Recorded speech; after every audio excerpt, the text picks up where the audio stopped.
Welcome to this episode of the Alien Probe Podcast. Today we'll be discussing Skinwalker Ranch. Official UFO reports in the Utah Basin were publicized during the 70s.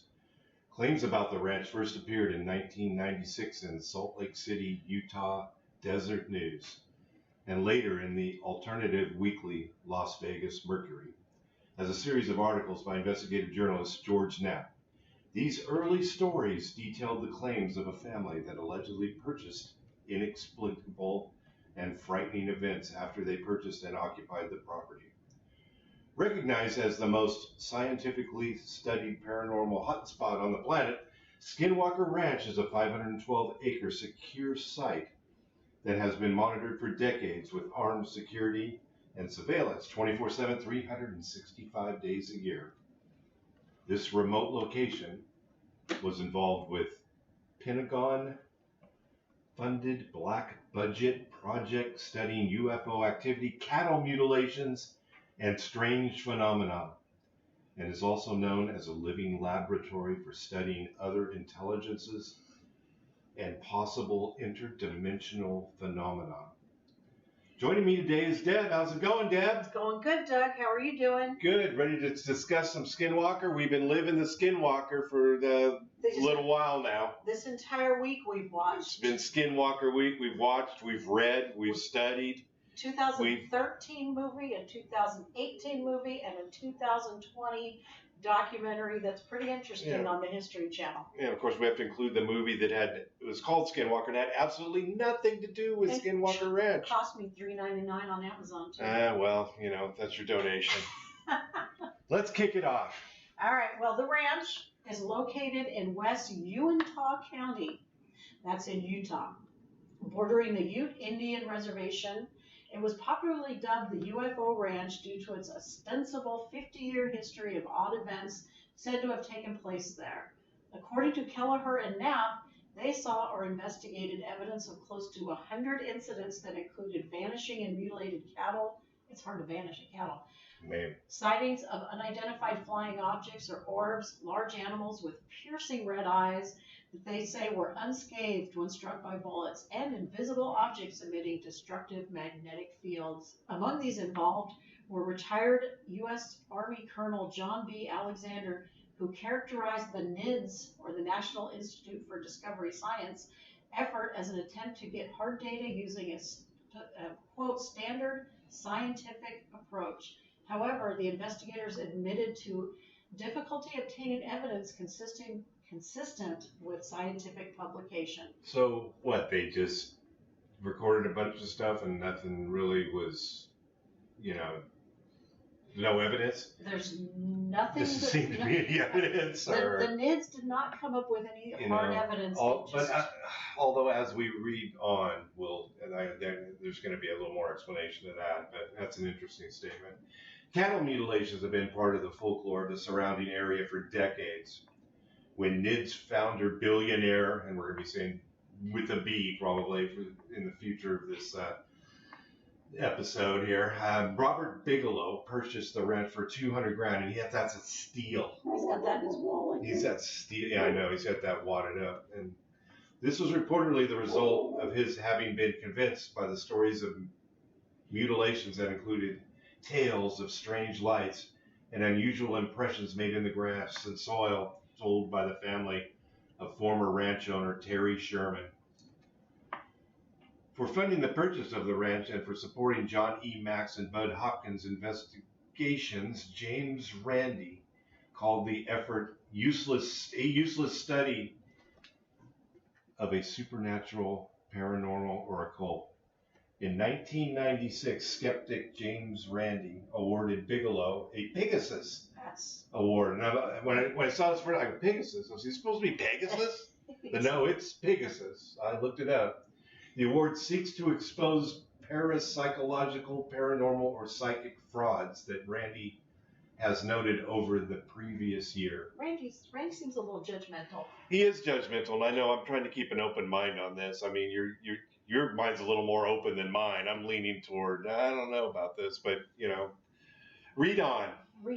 Okay, well, later in 2016, Brandon Fugel, 46, a Utah real estate tycoon, bought the 512-acre property from its former owner, aerospace billionaire. With a B, Robert B. Billionaire Bigelow. He paid, he paid $4.5 million. Not quite the chump change of $200,000. Yeah, I know, but The ranch is officially owned by Adamantium Real Estate. And adamantium is the. Isn't that what they use? Is that it's the knives in Marvel? Marvel. Who's the guy with the claws? Anyway, yeah, that guy. That guy. Wolverine. His claws, I think, are made of adamantium. Yeah. So Fugel's ownership remained secret until Fugel described his plans for the property and his alleged mysteries to Bigelow for the property. Yeah, the first documentary we saw, Fugel was in a hotel room, sitting on a table with his face covered, and talking through one of those voice distorters. Yeah, but as the thing moved on, now he's that was part of the documentary. Then when we went to the 2020 documentary. He's the guy. Yeah, now he's showing himself.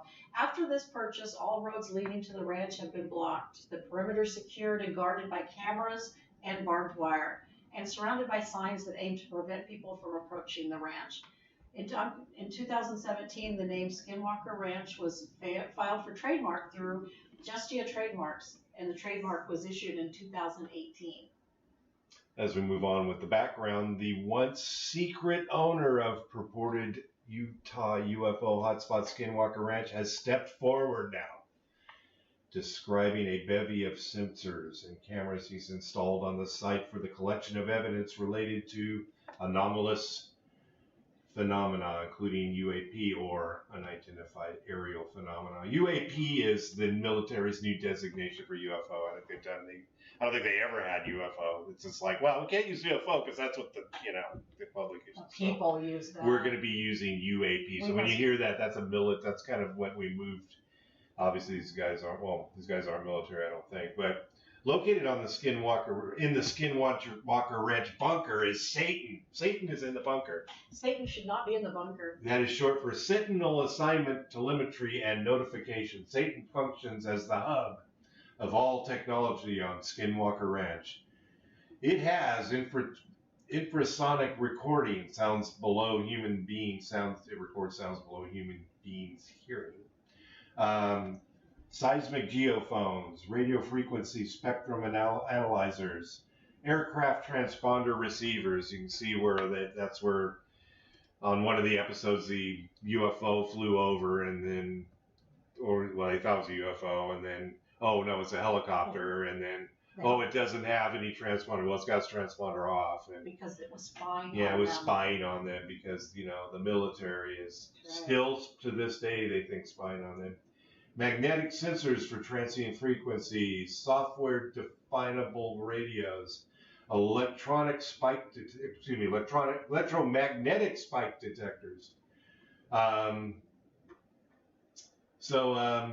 With that, Deb, let's get a little history of this fine piece of property. Okay, so in 1776, the Dominguez and Escalante expedition traveled through Maiton, which was along Skinwalker Ranch. That's 1776 is a big year for America. So in 1789, the treaty between the Utes and the Navajo was broken.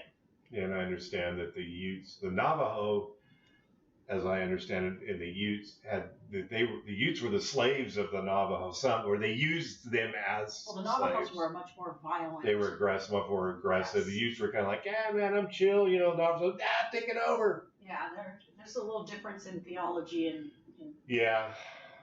In 1860, the Northern Ute Reservation was established by a presidential decree, and in that same year, the Utes actually joined the U.S. troops in campaigning against the Navajos. So they don't want to be slaves anymore. Things got a little worse there. When the treaty was broken, now they're going to war.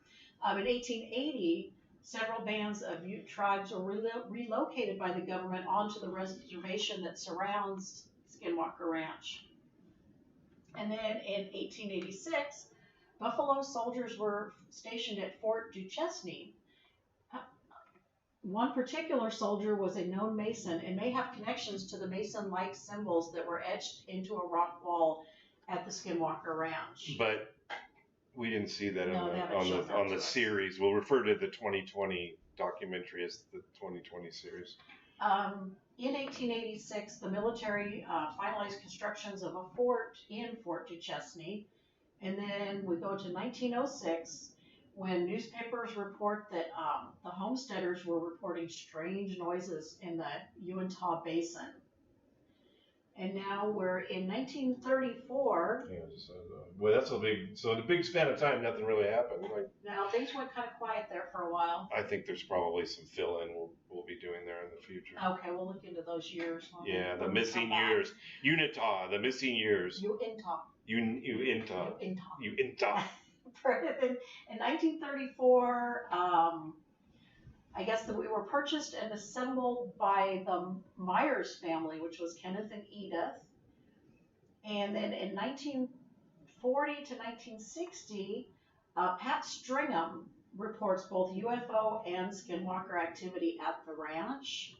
And then we go all the way to 1979, when the Arnold family, who owned the Hilltop Bar, witnessed some UFO craft. And then look gap here to 1994, the Sherman family, which Terry and Gwen acquired the ranch from somebody named Garth Myers.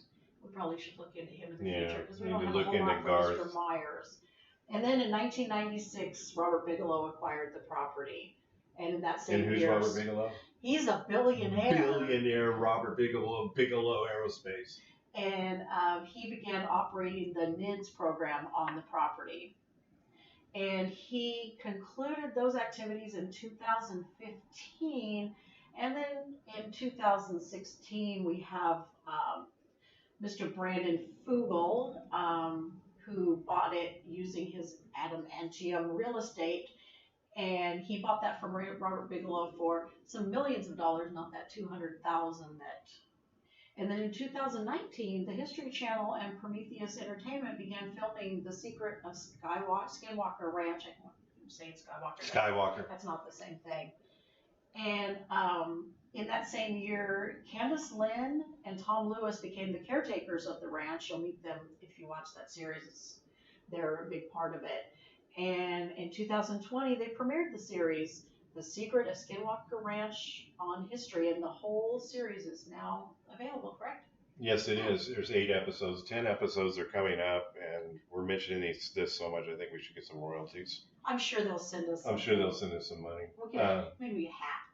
Science and discovery are what drive me, not the money. It's not that I'm obsessed with UFOs or little green men or cattle mutilations or shape-shifting demonic entities.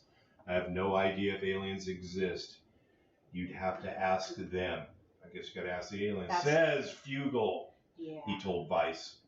Fugel has installed sensors and cameras, Satan, on the Skinwalker Ranch, and has so far collected unreleased footage of anomalous aerial phenomena, in addition to evidence of anomalous injuries and transient EMF.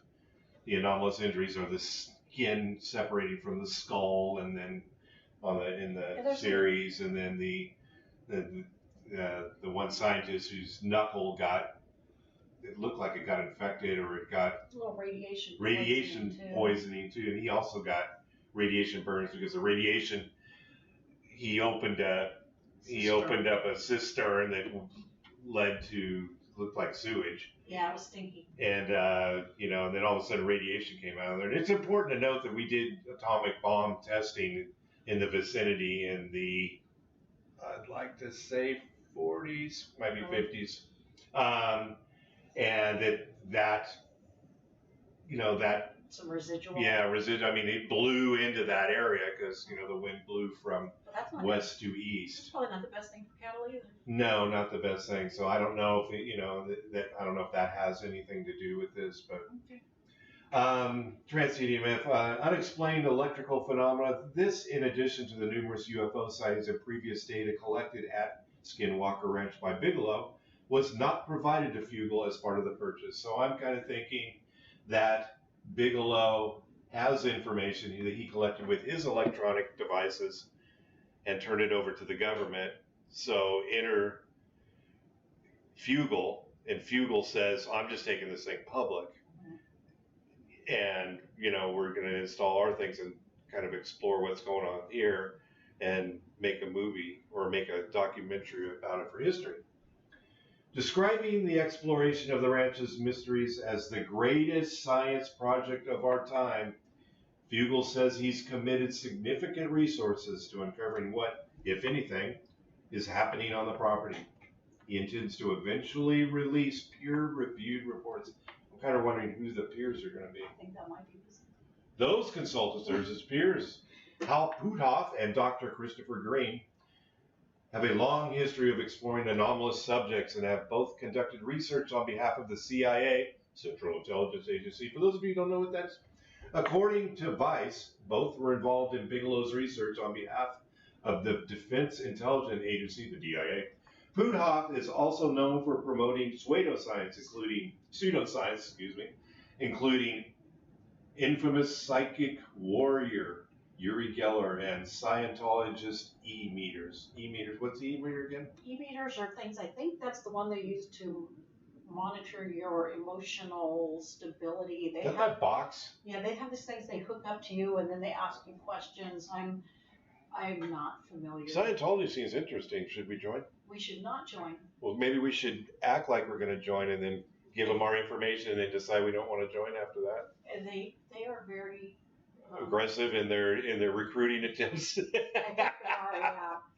Well, what if Tom Cruise comes over and we're joining. Yeah, that's what I thought. And Leah Remini. Leah Remini? Well, she's not one of them anymore. I can hang out with her anytime. She's cool. In May 2018, a statement by a purported senior manager within Bigelow Aerospace's Advanced Space Studies, the BASS Group, BASS, was released to CBS affiliate KLAS TV in Las Vegas. So when I ask this later, it is Las Vegas. It is Las Vegas. Which has a long tradition of reporting on local overlaps between UFO researchers and the military. This statement described alleged observed phenomena documented at Skinwalker Ranch. Deb, tell us a little more. I think you got some more BASS to report. The investigations by BASS provided new lines of evidence showing that the UFO phenomenon was a lot more than nuts and bolts machines that interacted with military aircraft, the senior manager said. The phenomenon also involved a whole panoply of diverse activity that included bizarre creatures, poltergeist activity, invisible entities, orbs of light, animal and human injuries, and much more. Monopoly? I don't use that word enough. Other strange... That is a new word to me. I'm going to move that one in. That's going to be word of the day. Other strange phenomena was observed by another now defunct Bigelow-funded organization, NIDS. We've discussed NIDS. According to a secondhand report by astrophysicist Eric Davis, which was told to UFO researcher Joe Murgia, and included in a lengthy popular mechanics investigation into the connections between Bigelow Aerospace and Pentagon UAP programs, one researcher at Skinwalker Ranch saw a, quote, 3D object appear in front of him and mutate from a pretzel shape to that of a Mobius strip before disappearing. Wow. NIDS researchers also described finding mutilated cattle and mysterious beasts with yellow eyes, which were seemingly impervious to bullets. Fugel will appear in the upcoming, as we told you, History Channel documentary. I think he's going to come up in the new History Channel documentary. And he is in there, and he's a pretty interesting guy. Oh, yeah. So it's already on. Some have called it a supernatural place. Others have deemed it cursed.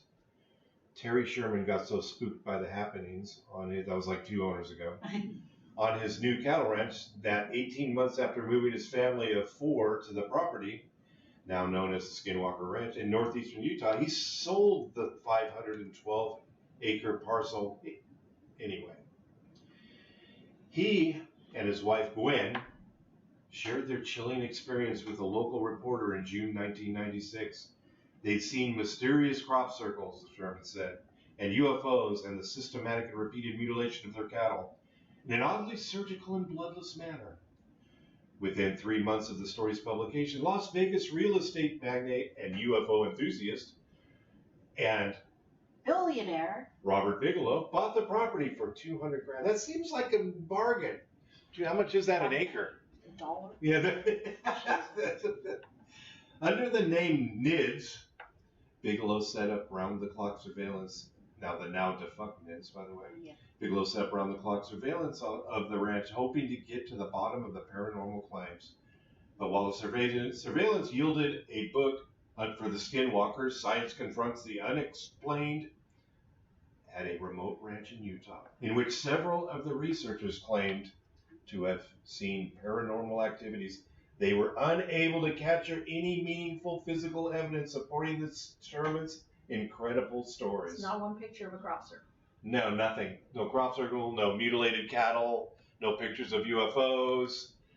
Just give me my $200 grand and take my word for it. There were cameras in it. But I mean, to let the ranch go that cheap, they had to have had a reason to want to leave. Yeah. Well, what'd they buy it for? It's 500 acres. That's, I mean, so you can't buy a house. It's 500 acres in the middle of nowhere. They probably bought it for 20 grand. You know, they sold it for 200 with a story. Yeah. Wow. Had the Shermans been lying about what they saw, or under the spell of a collective delusion? Without evidence, the stories they told are difficult to believe, but they're hardly unique. The Uinta Basin of eastern Utah has been such a hotbed of paranormal sightings over the years that some extraterrestrial enthusiasts have deemed it, quote, UFO Alley. You can't throw a rock in southern Utah without hitting somebody who's been abducted, a local filmmaker, Trent Harris, told the Deseret News. It used to be you can't sling a cat or something. You can't. Well, I mean... No, you can't throw a rock. You can't hit the broadside of a barn. Yeah, something like that. Indeed, according to Hunt for Skinwalker, odd objects have been spotted overhead since the first Europeans explorers arrived in 1776. That was in my history. Franciscan missionary Silvestre Velez de Escalante wrote about strange fireballs appearing over his campfire in El Rey. And before the Europeans, of course, indigenous peoples occupied the Uinta Basin. Today, Skinwalker Ranch abuts the Uinta and Ouray Indian reservations of the Ute tribe. Were the Shermans seeing things that nearby Native Americans had taken note of centuries before, Doug? I think so. I'm pretty sure. Hey, so not everything the Shermans saw on their ranch was skyborne UFOs. Skyborne UFOs. They also claimed to see mysterious large animals, most notably a wolf 3 times the size of a normal wolf that Terry shot at close range multiple times with a rifle to seemingly no effect. Well, he shot it with a 350. He shot it with a pistol. For the story I understand is shot it with a pistol like 3 times. The thing didn't even glaze him. So we got the deer rifle 30-06. That apparently had some effect. So the thing runs off. He chases the thing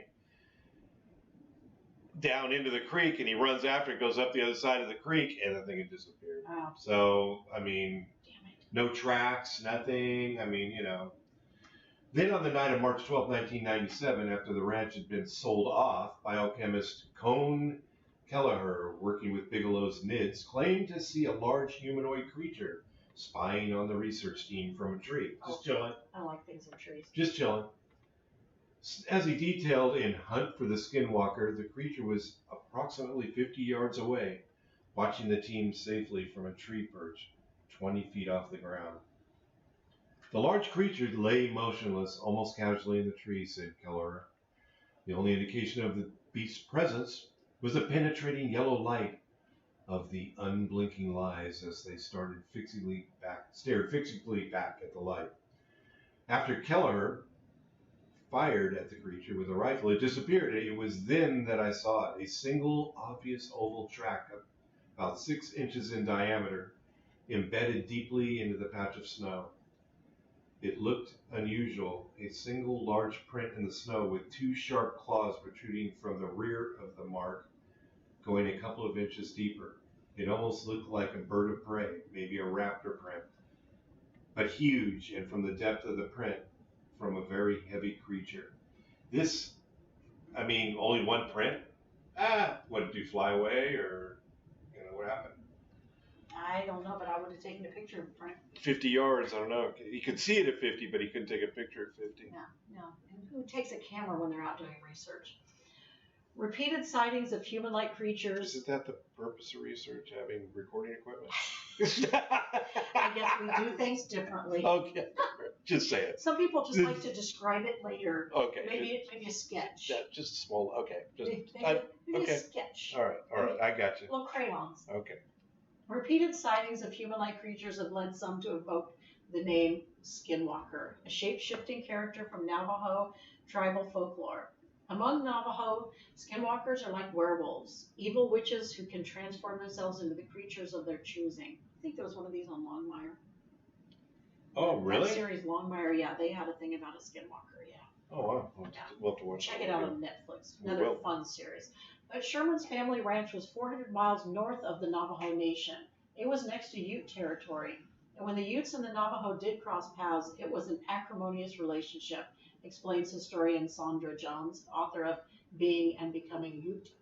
It was not friendly, Jones says. The Navajo were more aggressive people. They took slaves. They had Utes as slaves. And there was direct conflict when the Navajo attempted to move up into the Ute territory.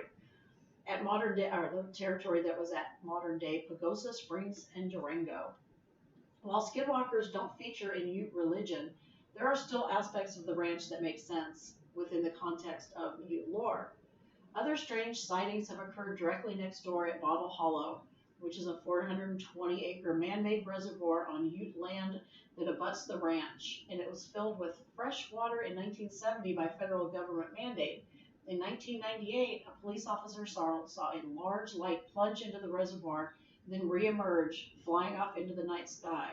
One night in 2002, 4 young non-Indian men standing on the reservoir shoreline saw a blue-white ball enter the artificial lake. And according to the Hunt for the Skinwalker, the glowing ball dove into the water just a few feet from the shore, then emerged seconds later in a new form, a shimmering, maneuverable belt-shaped shaft of light. And after performing a brief, writhing aerial dance, the belt of light zipped away at a high rate of speed, hugging the ground before disappearing below the top of Skinwalker Ridge. Yeah, Bottle Hollow is named because, and I'm assuming this is before it got water in it. It was the hollow. Right. Is that people would drink there and just throw their bottles. Oh. That's the reason it got its name. People would just drink there as bottles, just full of empty bottles. So now Whatever's in there is pissed off because of all the trash, so it's flying around. And now we just filled it with the water. And then, what are we gonna do with these bottles? That's filled with water. And they won't be able to see it then. The appearance of the supernatural around Bottle Hollow makes sense with the context of the Ute belief. According to Jones, amongst the Utes, springs and certain waterways were reservoirs of negative power. These were evil spirits that would rise up out of the water and drag you in. I do not. I stay way away from the edge. You can have your little floaty thing. You'll be fine. Oh no, they'll take my floaty thing. No, that board you float on. Those who have followed Skinwalker Ranch closely know that Bigelow Aerospace Advanced Space Studies, BASS, via the Advanced Aerospace Weapons System Applications Program, AWSAP, worked with the Defense Intelligence Agency, we'll call it DIA, and possibly other groups within the government. Something that has been speculated about but not confirmed until now is whether the new ownership of the Skinwalker Ranch has also interacted with the government. During an interview on Coast to Coast AM, George Knapp and the owner of Skinwalker Ranch, Brandon Fugel, said this. Now this is me. Yeah, George. Speaking as George Knapp, Brandon, as far back as the ranch family that owned the property before Bob Bigelow bought it, they had told NIDS researchers that they would occasionally see what they presumed were military folks. Helicopters would fly over, or people in SUVs with binoculars checking out the property. And then, of course, as we all know, the ATIP program was actually something else called AWSAP that was initiated by the DIA. Bob Bigelow had a contract with them. They were studying the property and a much broader spectrum of issues. And I wanted to know if you've had either outreach from government to ask you what's going on there, or request a partnership or any interdiction that you are under surveillance out there from unknown parties. All right. Now I'm going to be. You're Brandon. I'm Brandon. Brandon, what have you? Brandon. Brandon has a lot to say. I got to be Bob now. Good questions, Bob. Thanks, Bob. No problem, Brandon. First and foremost, in response, I've had no interest in partnership with the government. Not because I don't love my country. I love being an American. We live in the greatest country in the world and are very blessed and fortunate to be America and to be part of this incredible United States of America. But I just do not want my investigation ever to be compromised, and really have no interest in partnering or being involved or taking money from any government-related enterprise. That said, give me the money. That said, in direct show me the money. To your question, yes, I have been approached, and our team was summoned in the past to Washington, D.C. to give testimony and report on what we have been observing on the property. There appears to be a very real, sincere interest on the part of a number of agencies and programs that are at least monitoring what is happening relative to reports on the ranch, and they seem sincere and in the spirit of collaboration. Again, I didn't have any problem presenting the evidence and the data that we collected, and I felt like it was a demonstration, at least on my part and my team's part, that we really do consider this a stewardship, and we're sincerely focused on the facts and really utilizing real scientific rigor. The one thing that disappointed me was the lack of exchange. I mean, it seems that everyone wants information. Everyone wants us to impart that which we have learned, which is great, and we're happy to share, but we see very little exchange, and that's a little disappointing. So they're giving it to the military. They are giving it. But the government's not giving anything They're back. giving it to the government. The government's not giving anything back. Bigelow says is basically with NIDS, through NIDS, his now defunct NIDS, is given the government that information, but the government's. I can see. Well, the government's asking questions, but that's. I can see what Brandon. He's not frustrated. He's like, I'll just get my own answers. But I mean, it'd be nice to be able to build on other research. Make a lot easier getting your information. But typical government bullshit. But whatever. Well, that's probably one of the most disappointing aspects of my journey. I felt like we're kind of in a lot of ways on our own, which is both exciting, but it's surprising as well. I would have expected a little bit more of a cooperative exchange, but hey, let the chips fall. I don't really care. We are running a privately funded and manned program, an investigation, and I think that's really helped us maintain the integrity of what we're doing, and also allows us to share what we are doing with the public. I think one thing that Mr. Bigelow was challenged with is, I think, he and his people were dealing with classified information, and I'm sure there were non-disclosure agreements in place, and I respect that. I completely respect that they need to honor those, but we're approaching this from a whole different angle. What do you say, George Knapp? Well, as George Knapp has to say, Knapp doesn't typically have as much to say as Brandon does, but the premise of the AWSAP, AAWSAP study, which BASS was the contractor for the DIA, is that there are national security implications for what has been reported at the ranch. I don't know exactly what that is. Maybe wormholes, holes in the sky, beings coming in and out from someplace else, an intelligence report operating there. Do you agree that there are national security implications there, Brandon? I do. Well, yeah. I think that you're seeing objects and phenomena that are seemingly violating our airspace that aren't showing up on radar or really behaving the way that conventional craft would behave. I think it should raise questions. I would think there are implications, and I would think it would be of great interest. I'm glad there has been, I think, a more serious effort to bring the truth to light. I think that the New York Times story and the other journalism, the other reports that have now come forward, and everything from your fighter pilots to others that have had the courage to go on record relative to what they have seen, I think it really shows that we may be entering a new era of disclosure, or at least honesty, and I think that's refreshing. I would think that anyone who does their due diligence and looks into this field of inquiry has to look at it from an honest perspective and has to admit there's some real compelling evidence. We've seen it at Skinwalker Ranch. The government being briefed on UFOs is not a conspiracy theory. It's a fact. Several senators and even President Trump have gone on record stating they have been briefed. Pilot Dave Fravor has been involved in at least some of these meetings. His involvement was highlighted to the Starz Academy television show Unidentified. Skinwalker Ranch has its own History Channel show. It was its own History Channel show, as we've mentioned 3 or 4 times earlier. Soon encompasses more than UFOs. It includes other aspects of what many would call the paranormal world. However, some have speculated government interest in this wider spectrum of the paranormal may have ceased when BASS, B-A-A-S-S, disbanded, possibly in part due to religious pressure within the government. That is religious pressure. Mm-hmm.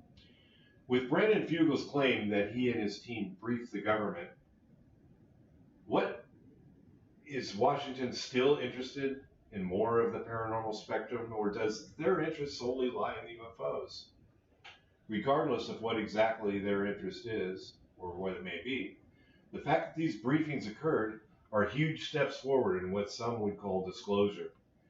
Anytime there are claims or proof of government interest in paranormal topics, or specifically UFOs, it gives activists examples to cite when making their case to the world at large. Then we had looks like for you, the KSL TV visit to the ranch there. So, regulars maintain that sometimes someone can spend weeks at Skinwalker Ranch and nothing odd, nothing bad, or nothing unusual will happen. And then in an instant, everything changes. You get that sense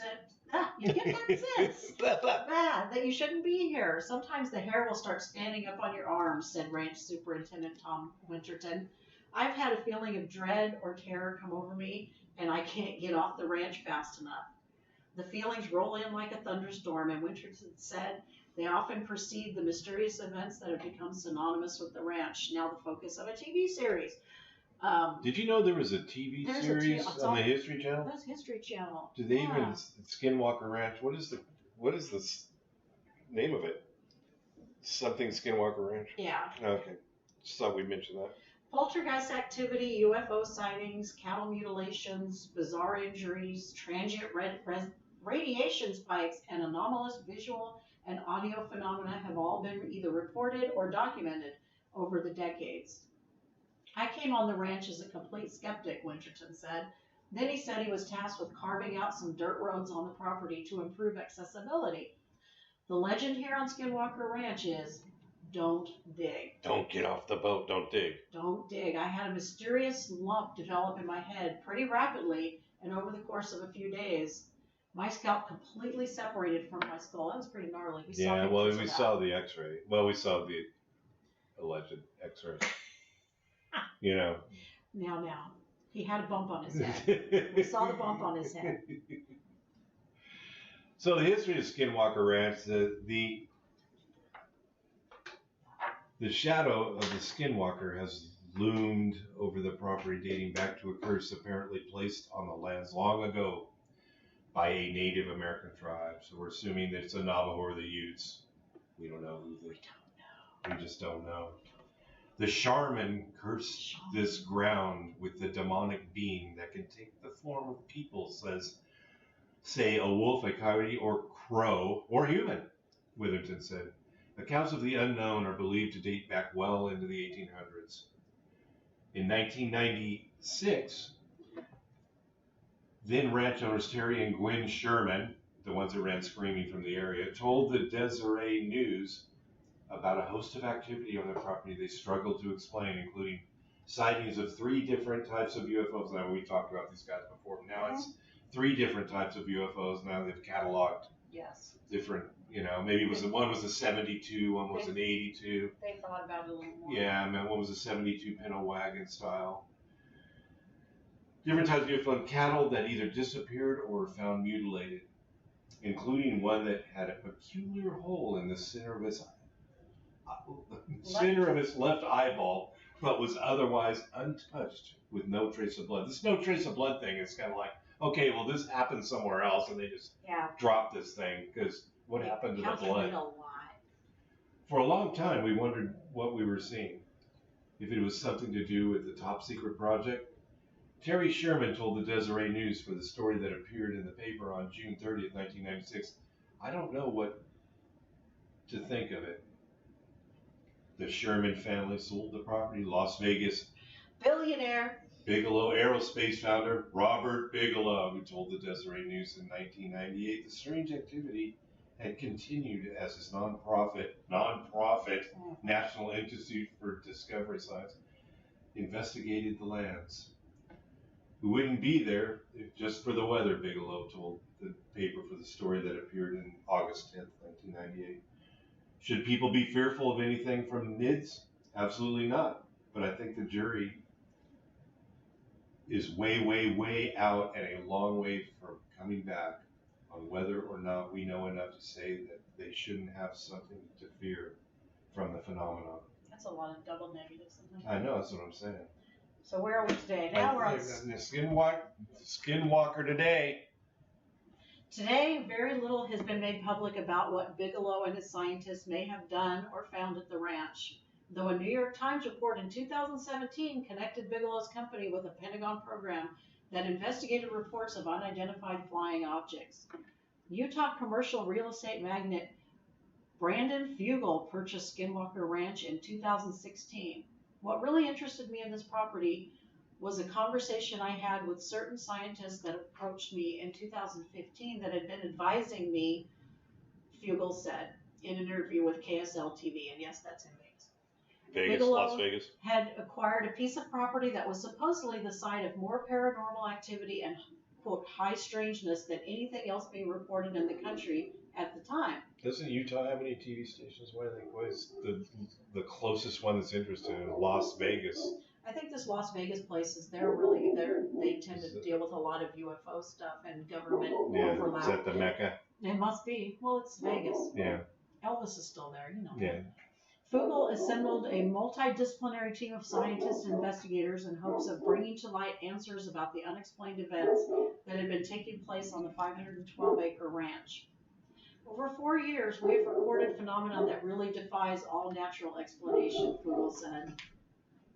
Numerous cameras and sensors now monitor the property 24/7 as the different field experts get a handle on transient radiation and radio frequency anomalies that have been detected. Scientists also look continually at infrasonic and seismic measurements recorded at the ranch. Principal investigator Eric Vard said a wide range of theories has emerged as to what might be behind the various unexplained events, including focused energy sources, either above or below the ground, a portal of some sort of interdimensional phenomenon, a technology of unknown origin, or even the idea of a sentient, precognitive, non-human intelligence. Ooh. Multiple people KSL interviewed also spoke of a possible hitchhiker, quote, hitchhiker effect, in which those who have visited, stayed, and even researched at the ranch experienced phenomena and ill effects after they returned home. There is definitely an intelligence that exists on the property that is interacting with those that come and go, Fugel said. That is kind of scary that you could, return to your house and then you bring it home with you? A KSL visit and a possible UFO sighting. On June 18th, KSL 5 reporter Andrew Adams and photographer Megan Thackeray traveled to Skinwalker Ranch to gather interviews for this story and to see what phenomena might take place during their roughly 9-hour stay there. That's Mac. That's our dog Max. He's Neighbors are hanging out. The neighbors are hanging out. So he's got to bark. A 3-year-old. So you can visualize a 3-year-old shepherd. He looks like a wolf. He's very loud and very curious about what's going on in the front there. They had been cautioned that it was very possible nothing happens at all, which also can be quite common on any given day. This stay, however, quickly proved to be anything but unusual. Not the usual. Yeah, that too. It's not the usual. It wasn't long after the crew had arrived. Had made it through the front gate, which was guarded by armed head of security, Bryant Dragon Arnold. The dragon. And the dragon, yeah, he's on the docu series, and had met Fugel as he exited from his helicopter. He's got this badass black helicopter. It's awesome. That the list of several unexplained events took place. It started with a simple malfunction of a GoPro that was operating as a secondary camera in an interview with Bard inside the ranch's nerve center. The device suddenly would not connect to the smartphone that was controlling it, which was in Thackeray's hands just feet away. One of the more common things we experience is a malfunction or shutdown of our equipment, Bard quickly chimed. Some, Geary noted, had even sustained permanent damage while at the ranch. After several minutes of investigation and no conclusion as to what had caused the issue, the crew headed outside to gather generic scenery shots on the property. Thackeray deployed her drone to capture some aerial views of the ranch lands and the iconic mesa that sat above the infamous homesteads. Upon landing, another baffling connectivity issue came to light. It says calibration failed, and Thackeray as she read aloud the screen prompts to Fugel. Too strong magnetic interference detected. Ensure there are no magnets or metal objects nearby. Fugel's helicopter had already flown away from the landing pad, and there was nothing in sight that seemed to even suggest the possibility of some sort of magnetic interference. It was at that moment Bard came outside and revealed that the RF sensors had been lighting up in a sustained manner. That had not occurred since the crew had arrived at the ranch. So we might think of this as a range across the radio dial, and here it is. If several stations all at once became very loud, Bard explained. It was unclear what could produce something like that, so it could be detected in the middle of a rural countryside in the Uinta Basin. I don't know what it is, or if it has any relation to what happened to your drone, Bard told Thackeray. It could be fun to figure that out. The filming was certainly curious, especially because 2 minutes later, Arnold and Winterton said they noticed something in the sky that appeared to look like a contrail shadow. Bard examined the horizon as well, and they retreated back into the nerve center to see if the cameras had captured anything interesting, and they had. Of course they had. Something moves through there, Bard exclaimed as he looked at the recording from one camera. Right here. Wonder what that guy is. The trajectory appeared to be straight up into the sky, perhaps different than what could be observed out of a plane or bird. The ranch is also equipped with technology that detects aircraft signatures as they pass through the area. Nothing seemed to correspond with what the camera captured. Oh my gosh, Fugel exclaimed as he looked at the blip on the screen, which appeared almost like a slender, perhaps cigar-shaped object. Any of those anomalies could have had perfectly natural explanations, but the timing of all of them together, wrapped up into a possible UFO sighting, seemed of high interest to the ranch's regulars. So did another drone connectivity issue when Adams and Thackeray explored near the notorious Homestead No. 2, the epicenter for much of the ranch's unexplained activity. Yeah, when these guys say homesteads, they're abandoned buildings. They're abandoned homes that are in disrepair. As they say, 100 years old. Yeah, they're abandoned buildings that with. Well, their nerve center's on obviously a new facility that they built or they took over from Bigelow. Yeah, whoever's living there is living in it. They've built new homes. But there's a trailer, then the crew is in trailers and things. Yeah, these old homesteads look ancient. Like Homestead 2 is like the main. Yeah, so this is the second drone that can't connect in this very area, Arnold said, noting a moment documented in season 1 of the History Channel series, where a drone operator also notably encountered troubles. This is, literally the identical spot where he couldn't get it to connect either.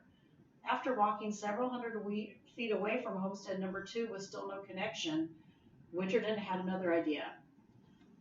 I know this is crazy, but and this is yelled, "Will you please allow us to fly the drone?" Winterton shouted at the empty air. Thackeray set the drone down on the ground, and within seconds, it connected to his controller and took flight.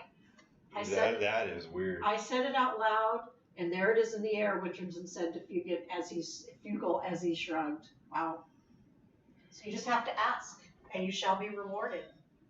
Man. In addition to the drone and GoPro troubles, the KSL crew also experienced multiple batteries draining at a far faster than they had been accustomed to. Something Bard said is common at the ranch.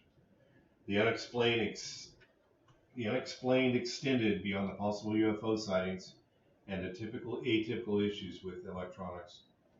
When the crew was filming elsewhere on the property, a pheasant was chased by another bird or pheasant as it flew into the front gate and broke its neck and died, according to Arnold. The encounter was captured on the surveillance video.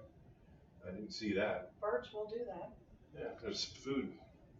While Adams and Thackeray were interviewing Fugal and Arnold outside Homestead number 2 after dark, they left an MP3 recorder and flashlight on the floor inside the homestead along with a static GoPro camera to see if any audio or visual anomalies might be captured. The lone capture of note was a small flame that seemed to shoot out of the ground during a wind gust.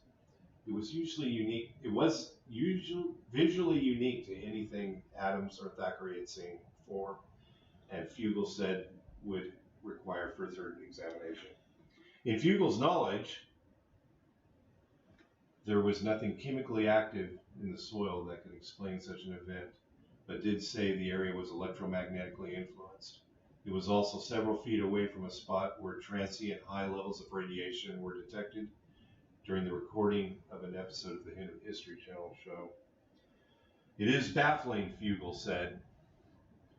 He acknowledged the wide range of unexplained events at the ranch. Fugal and Winterton both said their experiences have altered their initial skepticism. I can't believe what it is, but I can definitely say with surety that there's something strange happening at Skinwalker Ranch, Winterton said.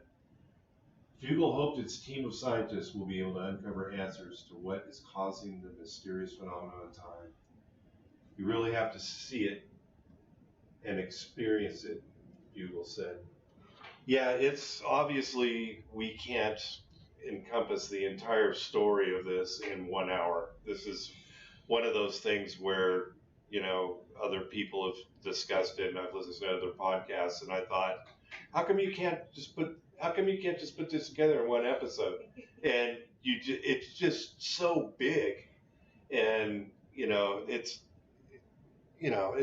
amazing. Yeah. Well, is there something to this? What do you think? I hope so. I hope we see. You want to believe? Of course I want to believe. What's the fun in doubting?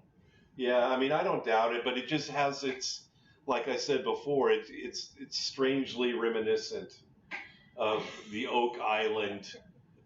I mean, when they went to the boardroom. They found a button. They found a button, or they find a coin, and then they go dig here, and they go dig there, and then 46 episodes later, they're still digging, they're still bringing in equipment. I haven't watched that show, and they're in the same spot they were. I kind of want to just come in and see if they've made any headway at all. I mean, is there any part of that island that they haven't dug into? We don't have the permits, and we don't. And I don't know, 4 people have to die or something in order for them to find the treasure, and it's just. But this is reminiscent, and I hung with Oak Island for a long time, Deb, and I just finally said, I bailed long ago. I'm sorry. Yeah, I know. I tried to get you interested in. You're like, what are you doing? They always did it the same way. They don't wait till next time to see. And then they're going over, they're going to Ireland, and they're like, they're international travelers. This might be attached to this, and I'm just feeling like. But they're having a good time. They're having a good time, and they're making paid. People are watching this thing. And Skinwalker, I hope is going to be. My hope is that it's going to be different, and that we're going to be around. We're going to be doing. We'll do some further research. We'll find. Season 2 we'll put together another segment.